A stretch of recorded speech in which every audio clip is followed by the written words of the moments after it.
Be here now. Just be here now.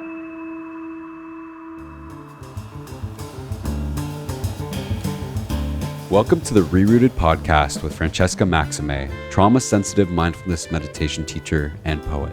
Together, we'll take a closer look at approaches to transforming trauma with insights from psychology, neuroscience, spirituality, social justice, and the creative arts. Join Francesca and her guests for an exploration of our shared connection and how we can cultivate greater compassion for ourselves and for others. If you'd like to support Francesca and the ReRooted podcast, please visit BeHereNowNetwork.com/Francesca. Hi, everyone. I'm Francesca Maximé, and welcome to the ReRooted podcast here on Ram Dass's Be Here Now Network. It is November 24th here in the United States. I'm on Unkechaug land in Long Island, New York, and it is the day before what is for many a day of mourning, a day of honoring, and also a day of gratitude and giving thanks. And so I want to just sort of establish the timing of this and the complexities around this particular day and all of the different versions, if you will, of events, and yet how there really are ultimately no alternative facts, if you will, in this case around really the difficult history of the United States and the opportunities that arise when we can begin to get real with some of the inner and outer realities that we face. And I am joined by two guests today that can help us really learn more about what those realities are and how to transform from the inside out and the bottom up. My first guest you've heard on ReRooted before, Sarah Peyton. Her website is sarahpeyton.com. Sarah works in different modalities, nonviolent communication, unconscious contracts, different kinds of neuroscience, has written your Resonant Self and your Resonant Self Workbook, and is really just a lovely, sort of addition to the ReRooted family. And we also have Dr. Roxy Manning, and her website is RoxanneManning.com, Roxy Manning, a clinical psychologist and also a nonviolent communications facilitator who loves to guide groups from discord toward values-driven solutions that work for everyone. And the reason why we're talking today and we're coming together is because Roxy's written a book called Antiracist Conversations. And together, she and Sarah wrote a book called essentially The Antiracist Heart, a workbook, a companion workbook to this Antiracist Conversations tome. And as someone who's spent the last few years doing embodied anti-racism work, they're kind of doing two of the things, the two wings. In insight meditation, we talk about the two wings of insight or wisdom and of compassion or of the heart, sort of the left brain, the right brain, the head and the heart in a way. That's sort of the, core of the mindfulness in Buddhist philosophy. And we're sort of doing that here, too.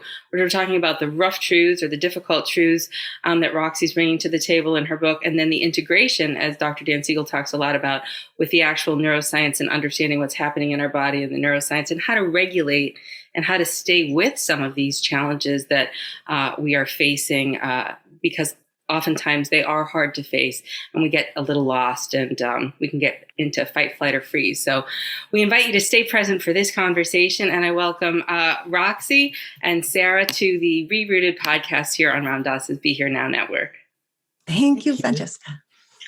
So let's start maybe with you, Roxy, because you wrote this book and I want to know a little bit more about your experiences in writing it. And feel free to introduce yourself if you'd like, in terms of, I didn't really do my pronouns. They're really she, our, ours, or she, we, us, and, and that kind of thing if you'd like. And I'm a multi-ethnic Asian, Dominican, Italian, American woman who's had a lived experience of being white adjacent for the majority of my life. Oh, wonderful. It's great to meet you, Francesca. I like this idea of introducing myself first, because I think that influences why I wanted to write this book. So I'm an Afro-Caribbean immigrant. I came to the United States when I was 7, and my pronouns are she, they. And one of the things that I learned, like when I came to the United States, the whole concept of race was really confusing to me. I didn't know how to talk about it. I didn't know how to address all of the challenges that I was experiencing about it. And even as I grew up, even as I got my psychology degree, it wasn't something that people were really talking about. And I discovered that even with all of our skills, even with the folks I know who are doing nonviolent communication, we get stuck.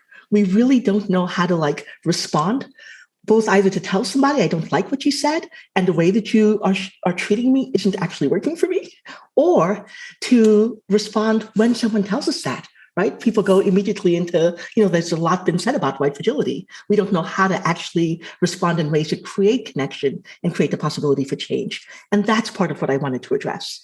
Beautiful. Well, thank you so much for sharing that. And again, this is sort of, like I said, an inside-out job in many ways, and that white fragility can present in so many different ways. I think a name many of us have gotten familiar with is Karen, and the other name Becky around sort of, at least in some ways, and this is, of course, we're being a little flippant, but truly the idea that, it might be difficult and uncomfortable for white people to start to lean in, or white-bodied or white skin privileged or light skin privileged people to lean into unpacking, racism.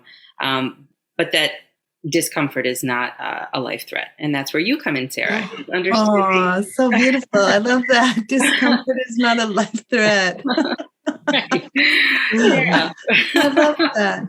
Yeah. And this most wonderful piece of research that I ran into just yesterday that shows that the more self-regulated we are, the less we are at the mercy of our implicit biases.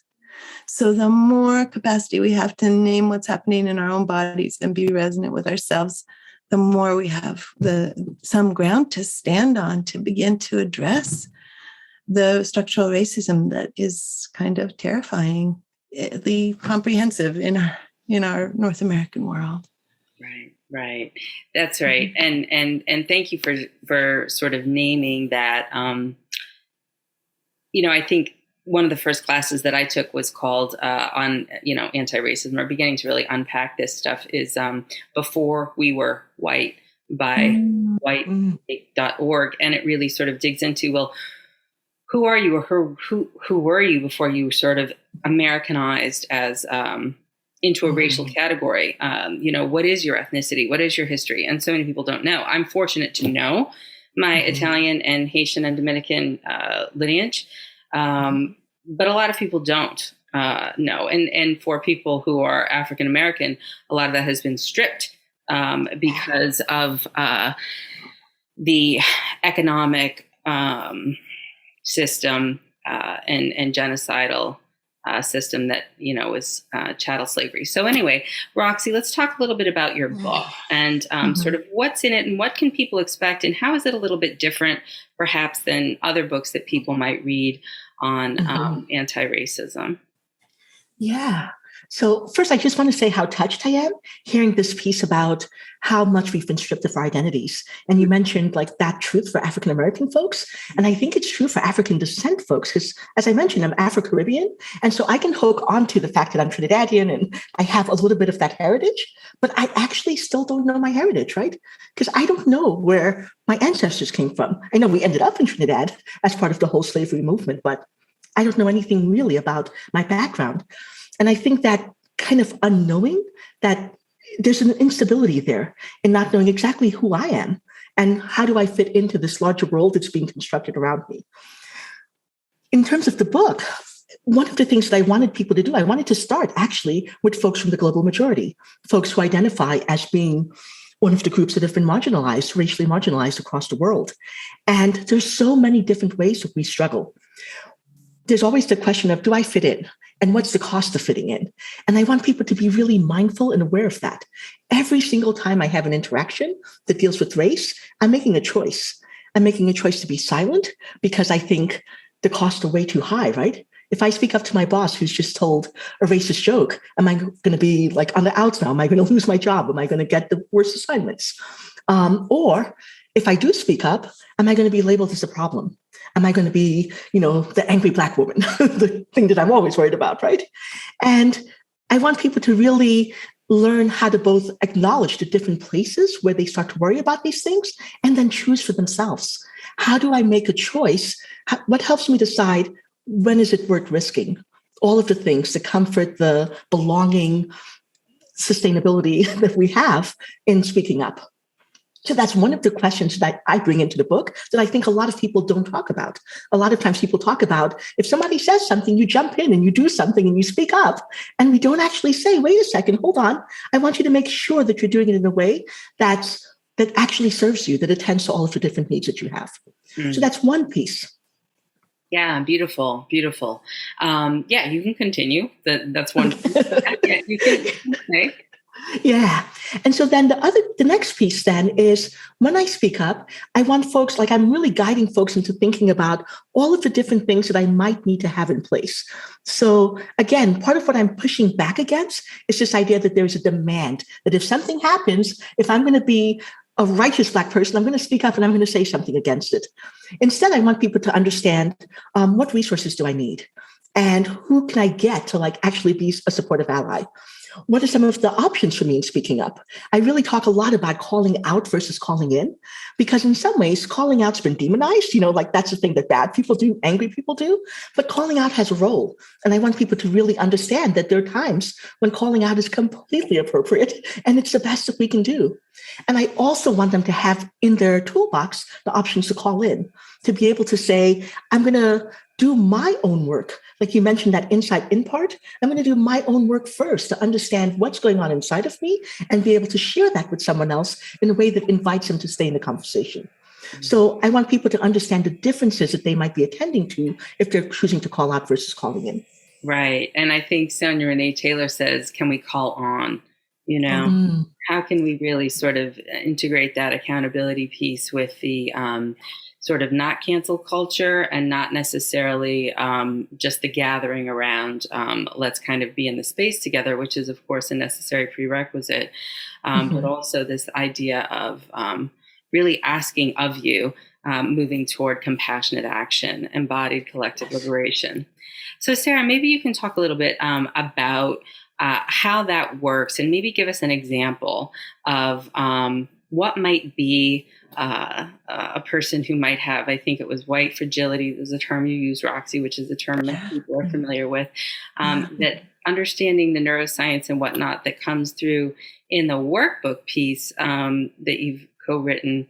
Anyway, I think you know my question. Yeah, totally. One of the things that seems now, I was just reading a very beautifully written book about climate crisis that's talking about a kind of entitlement, like that there's a narcissistic entitlement among people. They want to think that they're exceptional and that they don't have to be part of the change process. And I think that same exceptionalism is one of the pieces of white fragility, like not wanting anything to change. But I have this other, more compassionate sense of it, where people have unconscious contracts not to participate in systems of harm.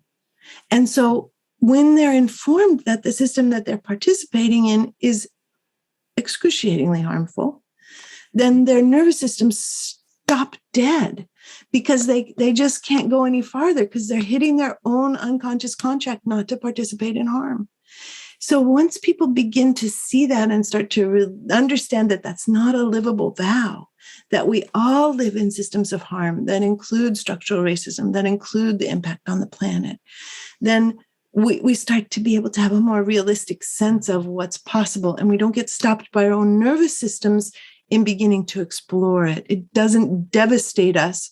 I mean, it is devastating, but having people lying on the floor in little heaps is not helpful. Right. We want people to be up and participating. Right. Well, it just reminds me of the child state that shame ultimately is, where we get the locus of control overly internalized, where we're sort of still assuming that we have, agency over all of these things. And of course we do, in terms of participatory engagement in the collective, which is why movement building is so important, and why you can't, in some ways, you have to do this work individually, but you can't do it alone. Right. So you have to do it collectively also. So I mean, nobody can really do your own personal inner work, whatever that little, particular box of rocks that we each unpack for ourselves is going to be particular, but that we can't actually move. That's why they're called movements. They're requiring an interlacing of collective energy. So, I think too, Sarah, when you're saying, I talk about moral injury a lot as sort of the collective white, sort of fragility, or the, sort of shame around that. And, that being a sort of term that people associate with war veterans when they've come back and they've done harm. And yet at the same time, I think that anyone who lives in this country, and many just, inheritors of settler colonialism that are in the privileged and not the subjugated positions, also carry that moral injury. And so how do we then work with holding the reality of the fact that we've caused harm because we've been born into a system that is necessarily, from a Buddhist lens, samsaric, which is, sort of this, cycle of suffering, but also that, from the Buddhist teaching, that clear seeing is the beginning of the portal of the way out. And then, of course, there's, the Noble Eightfold Path and these other things that the ReRooted listeners may or may not be more familiar with. But from a psychological lens, Roxy, let's talk a little bit more about sort of the ways in which the history of creating an anti-racist heart, sort of is a lot of people like to spiritually bypass, like sort of skip ahead. But yet learning some of the history, I think, is part of what can be what moves us to have that open heart. Can you talk a little bit about how that maybe appears in the book a little bit, or what your own experiences around that are? Yeah, I definitely want to talk a bit about my own experiences as a model. I think one of the things that we need to do is that learning this history is also learning how to kind of move through the stages of grief, right? There's an innocence that we have as children where we think that we're going to be fully accepted and seen for exactly who we are and the capacities we bring. And that moment of realizing over and over and over again that that's not the case, we have to go through the anger and the denial and all of the stages. And whenever we don't do that, whenever we stop, we actually can get into this really frozen place. And I think that's why we sometimes see people either insisting that other people who look like them conform to a certain way of being. It's like, if I'm in my denial stage, then I don't want anyone to talk about race because I'm trying to pretend that this doesn't happen. It's like, we need to maintain together. And I get more angry at marginalized folks who talk about it than I do about the people who are perpetrating racism on the folks, right? And so one of the really important things is to get to that stage of grief where it's okay to really acknowledge and know this is happening and it's terrible. And I can mourn it, and I don't have to collapse into my grief, that I can use my awareness to be the impetus to help me start to take action, to think about and this is why I bring in nonviolent communication, what are the needs that I'm trying to address, both the needs as an individual, but also the needs for the collective, because I'm very much about how do we make this better for our groups and not just for individual. I can thrive, I can do great as a psychologist, but I'm not thriving if other members of my community are not. So how do I attend to needs at multiple levels? Right. Beautiful. Yes. And I think, Sarah, that's the whole piece of Marshall's work, Marshall Rosenberg, the founder of Nonviolent Communication, just one of the many models that, people sort of can use. I use it all the time in my therapy with clients. And it really talks about needs and strategies. And these strategies, Sarah, are not conscious necessarily strategies. They are driven by our nervous system and our limbic processes and sort of making sure that we survive. Because, my mentor, Dr. Jack Kornfield, will talk about, the body of fear, the small sense of self versus what you're talking about, Roxy, which is this larger sense of self, of pure consciousness and awareness, where the heart can be spacious and the mind can be clear and the action can come from there in a compassionate way. So can you talk a little bit more about how that works, Sarah? Like, it's not that I'm trying to be this or I'm not trying to be that, or I know this, but I'm having a hard time doing it, even if I know it. Why do we get stuck there? I think one of the reasons we get stuck there is because we're remarkably short on self-compassion. So we are moving through our lives and we're trying to deal with these really big issues. In this time, we're trying to deal with such big issues. And they're actually, the grief that we have is bigger than the neuronal structure we have to hold it. And we have very little modeling in our world for compassion for ourselves. I mean, wouldn't it be sweet if everybody who runs into a block and says, I don't want to think about structural racism, I don't want anybody to talk to me about it, if that person also had a little voice sitting on their shoulder inside their head that says, oh, honey, of course you don't. Are you exhausted? Just like a warmth for whatever it is, a warmth for despair, a warmth for helplessness, a warmth for resistance, a warmth for denial. Like that, this is the way to move through those stages, is to bring that gentleness with the self that's so rarely modeled. We get much more modeling of the, God damn it, Sarah, don't be an idiot. You're too sensitive. Get your butt out there. Whatever, in whatever way that. Yeah. And there's something about what you're saying, Sarah, that's so important, because there are two things that happen, right? Sometimes people hear this warmth and they think, oh, well, that's just enabling, right? If I'm going to be warm to that person, I'm going to enable them to keep doing the thing that they're doing. Right. And I think that's one of the things that's so important, is that we also think about the role of allies, the role of in-group members. So like, as a person of color, I don't want to necessarily be the person offering warmth, but someone needs to be able to do it if we're going to start to create a shift for people. So when we recognize that, we create the space where that can happen and then still invite people back into conversation. And so now you're talking about doing it from the outside, which is a whole nother thing, because then we need an enormous amount of self-regulation. As somebody who has a deep worry about structural racism and its impacts, if I see somebody who's not worried about structural racism and its impacts, I have to manage a lot of rage and fury to be able to get calm enough to, forge connection and include that person in beloved community and create the world that I really want to live in, which is much more inclusive.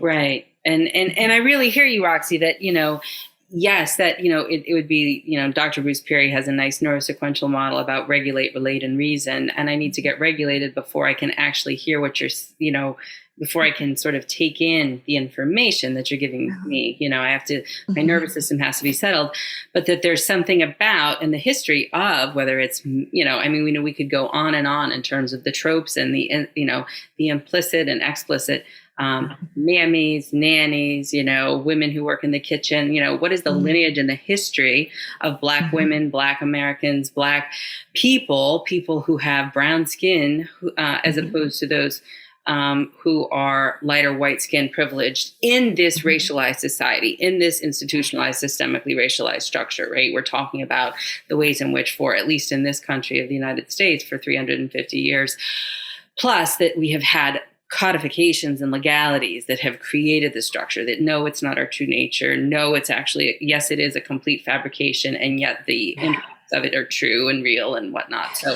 we're naming all of this to simply say, that it's not a person of color's job, the global majority's job, to comfort and be the regulator of someone who is in a white skin privileged body. And I just want to really mark that, Roxy, because I think that in the past, that's really what, has happened. And you open yourself up to more harm and then to being the angry person. And then, you're not being kind enough. And again, systemically, people of color have been in positions where it's been their survival mechanism to fawn, to accommodate.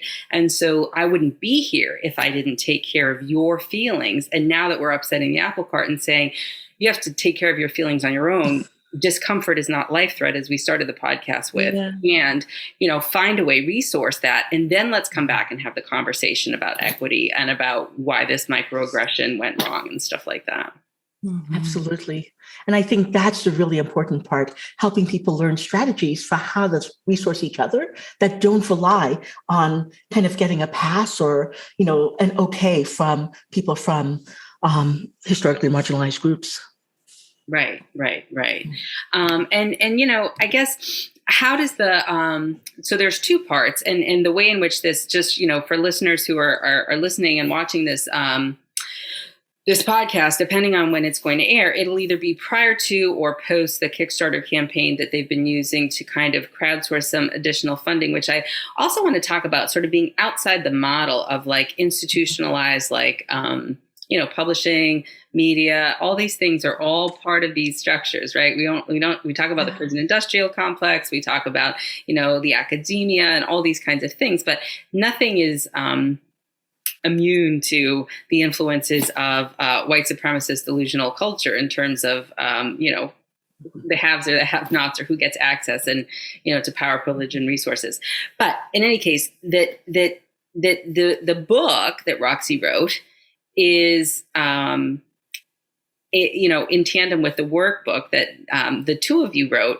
And I guess there's sort of a little bit of a sort of challenge around which one is going to be published first. Is the workbook going to be published first, or is the book going to be published first? And so that's why you came up with this crowdsourcing campaign. And the hope is that you'll be able to crowdsource in such a way that the book can come out first, and then the workbook can come out afterwards. And tell me why that sequence is important. Either one. We really want Roxy's. Roxy has a very important message, and we want to prioritize it, and we want it to be the focus around which the workbook functions. So because I have a publishing record, the publisher was like, we'll publish the workbook first, and we'll see if then there's enough sales to justify Roxy being published. But the whole point of the workbook is to support and embroider upon and create more possibilities for Roxy's work to be. So it's almost like, wait, what? You're going to publish the workbook first, but it's not supposed to be first. So, and there are elements to me having been published that are totally connected to education. My just Sarah being a white-bodied person in the world, and the privileges and access to resources that I have. And so we really wanted to do something different. So we came up with this idea of crowdsourcing. Roxy, what do you want to add here? Yeah, I think I've actually really enjoyed talking with the publisher about this, because they've been really clear, like they love both books, but their challenge is that as a business, given the world that we're living in, for them to take a risk, especially in this financial times, it felt too scary. But they were aware of the impact. What does it mean if a workbook that's supporting the work of a Black author ends up being published first, right? Mainly because it has an author who's already published who also happens to be white. And so they were really kind of saying, let's brainstorm about ways that they can have the reassurance that they need that this will be okay for them and that they can support our vision. And I like the authenticity in which they were approaching this, like naming the realities of the publishing world, and then also saying, and we see why this is important to do it the other way. Yeah. And I'll just name that I hear that. And also, how many Hollywood movies have been made where they've been complete bombs and they've spent, I think of Megyn Kelly. I used to be a television news anchor. I think of her TV show. I think she had a $22 million contract or something like that. Yeah. And, for reasons that included the fact that she, said, of course, Jesus is white and, wearing blackface is fine and all these other things that, sort of directly pertain to the subject matter of this podcast. But that corporations blow money all the time on who they want to. And they take their hits and they take their losses and they file for that and they do their taxes and they do whatever they need to do in such a way that, So while we want to honor Barrett Cooler Publishing for being willing to bring this, these tomes into the world. Also just honoring that, again, the resourcefulness of Black people to create new opportunities for what we would call mutual aid or collective crowdsourcing and liberation, because the system is set up in such a way that follows maximum profitability, which has been the very reason why chattel slavery even existed in the first place. Exploitation, marginalization, privilege for some at the expense of others. That's the actual system. And so that system is inherited and embedded in the publishing institution. And although they're open to the conversation here, you can see that it's a thin margin, right? And so it's just very interesting to see it live out even as we're here. And I'm glad and I'm hopeful that, things will go as you like, because it certainly makes more sense to me. But these are the ways in which this gets played out. And they could take a risk. You know what I'm saying? Just like anybody could take a risk. Somebody took a risk on Oprah, and look at what she did. Yeah. Yeah, I wish I would be an Oprah, but I completely agree with you. I think there's always this fine line of walking, right? And I want to acknowledge that absolutely they can take a risk. And when I think about why I've been willing to kind of give them a pass about this, I think it's partly because of the work that they've done. I really celebrate that they're a B Corp publisher, and like they've done things, like they've taken risks with like Adrienne Marie Brown's book. They're doing things. And so I'm kind of thinking, okay, I know that they are willing to take risks with some of this work. And as I'm talking to you, I'm actually going, it's part of my giving them a pass, part of my internalization of this, right? Like, why would they take a risk on me? Which is part of the whole world that we're trying to dismantle. And so complicated issue. Right. And listen, when nobody wants to, in the old days, there was an expression called, you don't bite the hand that feeds you, so to speak. And that was sort of the threat, right? Like, don't rebel. Don't cause a ruckus. Just be nice, be polite.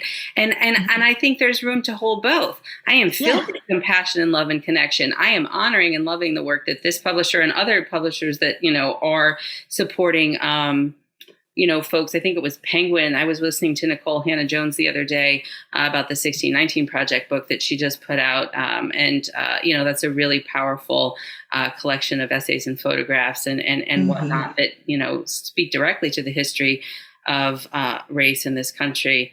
But, it's also just naming the fact that we are living in these systems. So we have about 15 minutes, maybe 12 minutes or so. What else do people need to know in terms of what they can expect if they want to engage with this material and how it's unique? Please, Roxy. I'd love you to take that one. Oh, sure. Yeah. So the ways that this material is unique, one of the ways that it's unique, and many authors are also doing this, but there's an integration of not just neuroscience and anti-racism, which has been done beautifully in the book Deep Diversity, but the way that this is different and the way that this expands the conversation is to integrate also a sense of the way that language reveals the inner working of the brain, and that language is almost like an external neurotransmitter that brings different chemical messages to different brains all over the world. And when we speak about something as tough and as difficult as structural racism, then once we also bring into that language a sense of compassion and a sense of connection and a sense of the universal needs that connect all people, then we start to be able to almost leverage an understanding of not just the brain and how it has implicit biases, but also how we speak, how we choose to speak, what choices we make with our language. What are the blocks that stop us from being able to express the way we want to, or to challenge the way we want to, or to call in or call on? I love call on. And how do we do that? And Roxy's work is specifically focused on how do we do that. And then the workbook will be specifically focused on what are the blocks that occur when we try to do that? And how do we be so gentle and understanding with them in ways that dissolve them instead of being, like a replication of the entire conflict within our own brains? Because when we're cruel to ourselves or when we're cruel to others, we're replicating systemic racism on a neuronal level within our own brains. And when we shift into this wider possibility that Roxy's offering us, something very different starts to happen. Beautiful. What would you add here, Roxy? Yeah, what I would add is there's something. A while ago, I did a talk at a college for Martin Luther King Jr. Day. And one of the things that the student who was emceeing it said at the end of the talk was she's always loved Dr. King's work. And she kept thinking, essentially, like, he's a god. I could never do that. I could never be the person who would show up with both that kind of fierce, unrelenting speaking truth and doing it in a way that's compassionate. And especially like in the last few years, where we've been so divisive and so much focused on kind of tearing each other down in order to advance, that's what I'm trying to do differently. I'm trying to go back to that place where we can speak truth and we can say the things that need to be said, but do it in a way that's inclusive, that really is about building community. Because my fear is that if we keep burning like different communities, then essentially like I can be on top, but then this community will always be fighting to get their place back. So we need to find a way that we can all be on top together. And that's what I'm trying to do in the book, to show people how to have those fierce conversations, but in a way that also sees the humanity of the other. Yes, I love that. And I do think that's the answer, right? I mean, we are building multiracial, community. I think when I was in like middle school, grade school, or high school, I don't know, I wrote a paper, or speech or something on, what is community? And all I remember about it, because I probably crashed, wrote it like the night before or something. All I really remember about it was that my focus was that community in its truest sense, I mean, we use the word very sort of loosely, but that it's needs-based. It's needs-based, meaning that like it's almost like a link or a chain. And this is way before I knew anything about Buddhism and interdependence and all of these other kinds of things. But that nothing is separate, and that that when I offer you something that I'm able to offer and that comes from a place of natural abundance, and that you're able to receive that, then I trust that whatever it is that you have, that you are gifted with, you will then offer in turn to whomever it is that may need that. And it is in that way that we're sort of linked together, and that forms a community because we are interdependent in the most true way. And I think subjugated and marginalized communities often are truly interdependent in that way because there is more of subsistence level, so that, there is more sort of needs-based, whereas we have this rugged individualism, sort of nuclear family structure that we have been fed in the Western world around what success is or means. And we're actually these mammals who can't really hold on to a village beyond 150 people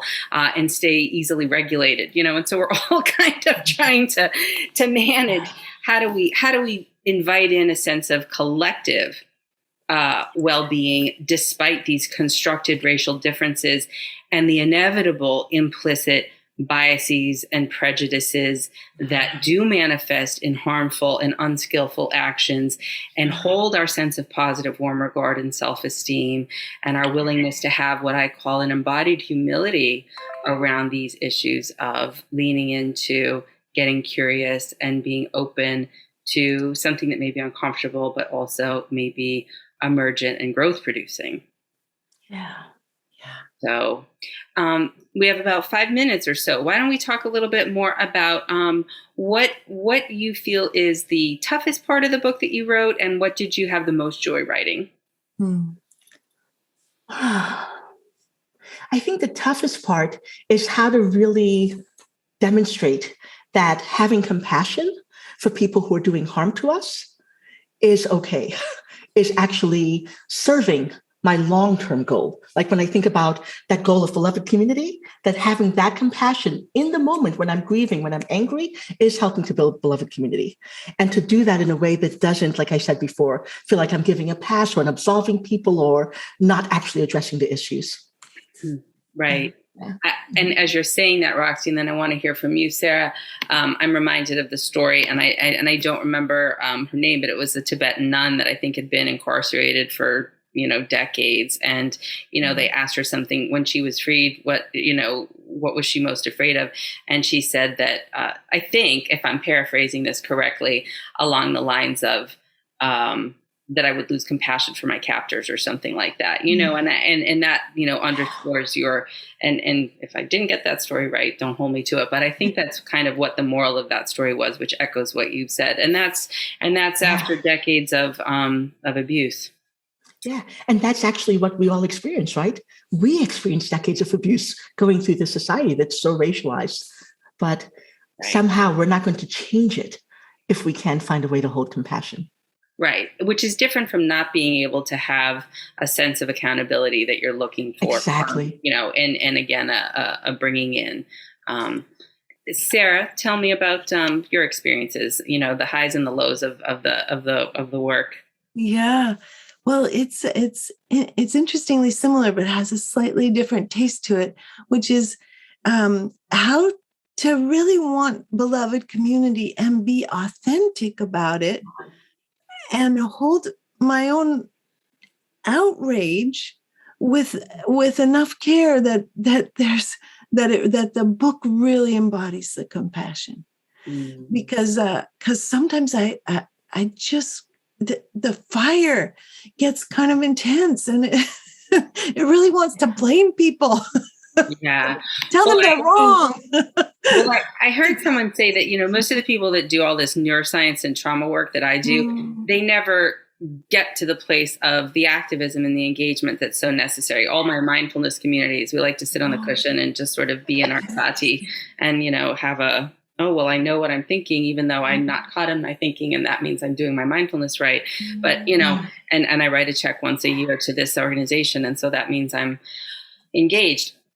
So that this piece is, I'm doing my inner work, but I'm not doing my outer work. And then the other one is I'm so dysregulated, I'm doing my outer work that I'm not able to do my inner work because I'm out there sort of fighting the power, Chuck D over here. So this idea of integrating inside out, that it's both, again, the two wings of wisdom and compassion, compassionate action of insight rather, and the head and the heart, the left and the right brain.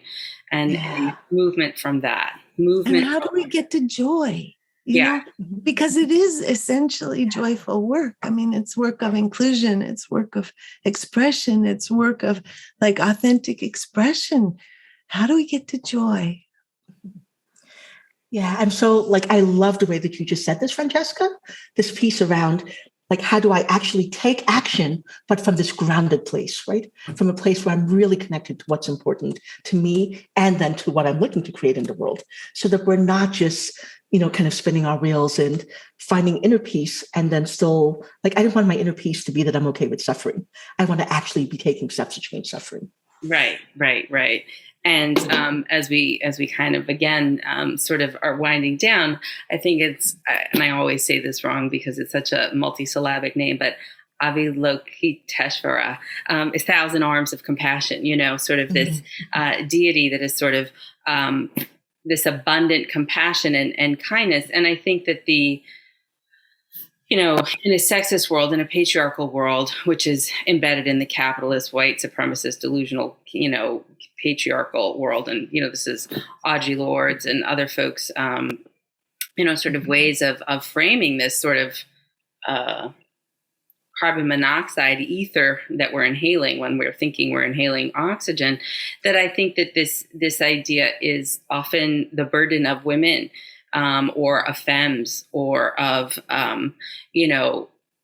those with a sort of a feminine energy that the patriarchy doesn't allow, that it doesn't open to that, and that, sort of uprooting that you can be both in your body, fully embodied with masculine energy, and also recognize the ways in which, just as racism, I think Toni Morrison said racism, is possibly just as destructive, if not more so, to white people, although in an entirely different way as it is to people of color. That patriarchy is just as, although beneficial to men, just as destructive, if not more so, as borne out by the research with suicide rates and all of these kinds of things, depression, alcoholism, addiction, as it is to women. So it's in our mutual interest. It's in our best interest. Yes. In our personal and our collective. You're not doing this for anyone else. Yes. So parting thoughts or words before we head off? Total gratitude, Francesca. Thank you for having us with you. Mm-hmm. And this is my first time meeting you. I enjoy the breadth of knowledge that you're bringing to this conversation. Thank you. Thanks. I'm a what's the word? Verbose. I don't know. Yeah, that too. But I say encyclopedia instead. Well, it's a real joy. RoxanneManning.com and Sarah SARAH Peyton PEYTON.com. Antiracist Conversations is the book that Roxanne has written, and the companion workbook, The Antiracist Heart, is the one that Sarah and Roxy have co-written. And find their web pages, try to, support the work. And we'll look forward to when the publication date comes around real soon. And thank you for moving us into a space of collective liberation. Thank you. Thank you, Francesca. Bye, everyone.